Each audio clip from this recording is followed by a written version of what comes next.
Caesar on the cross. Been a long time since I've seen the kind of work you've laid down today. A damn long time. And the screams of those Legion bastards as they kick dirt running east like a choir of angels to my ears. Speaking of, that crazy light show over the fort? What the fuck was that? Some kind of thumb of God you called down? Amazing. Fucking amazing.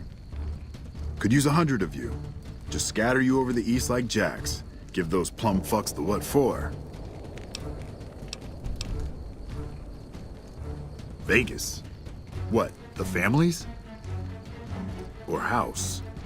You're talking about house.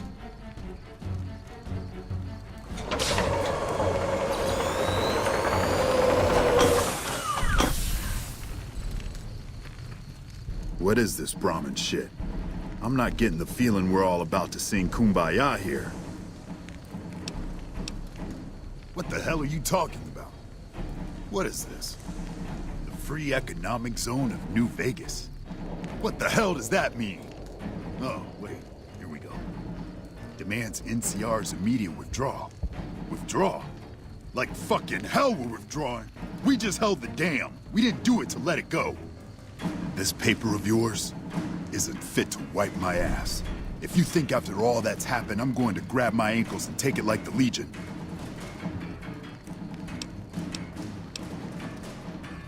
You know I won't surrender the dam, and certainly not to the ghost man of Vegas and his new right hand of the week.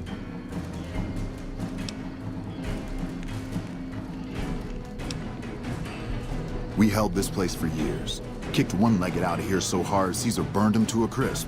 It's our post, where you fought for it. I'll fight for it again today. If you're looking to convince me otherwise, you better have a lot more reasons than you just telling me to go. True. Guess I'm a little too used to seeing Securitrons in Vegas to think they turn and be bad news. And I know how bad they can get. Look, house, Vegas, it's pretty. Got you blinded a bit maybe. But NCR's got perks too. Think about it before you sign on with him. And if you say no, keep in mind what that means. NCR may have its problems, but when we're riled, watch out.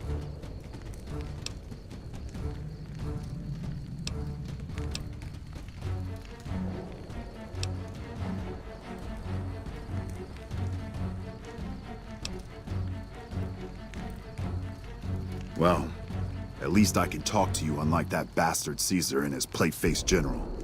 It'll do. Guess sometimes you get the bull, other times you get the horns. Still, at least some lives got saved this day.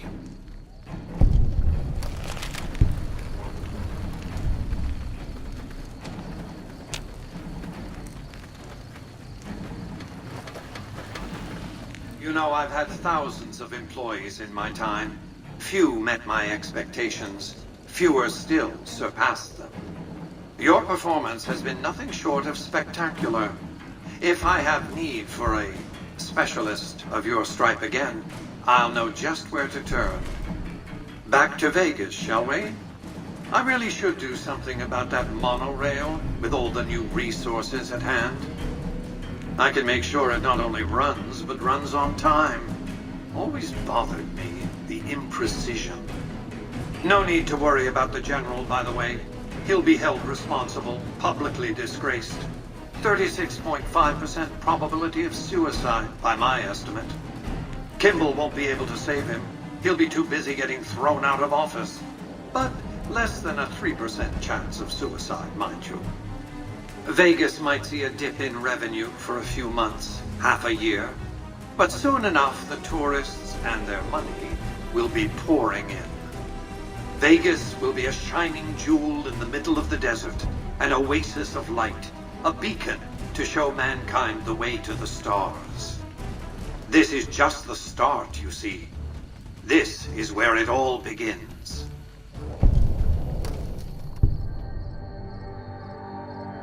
And so the courier who had cheated death in the cemetery outside Goodsprings cheated death once again, and the Mojave Wasteland was forever changed.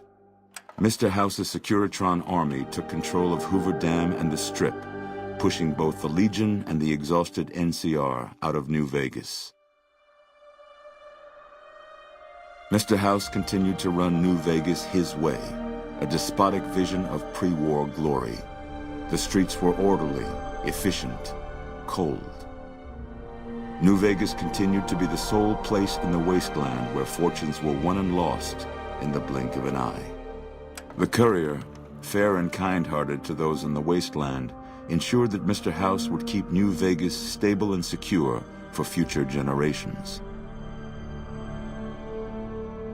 Mr. House afforded him every luxury at his disposal in the Lucky 38, out of gratitude and a quiet sense of pride for his choice in lieutenants.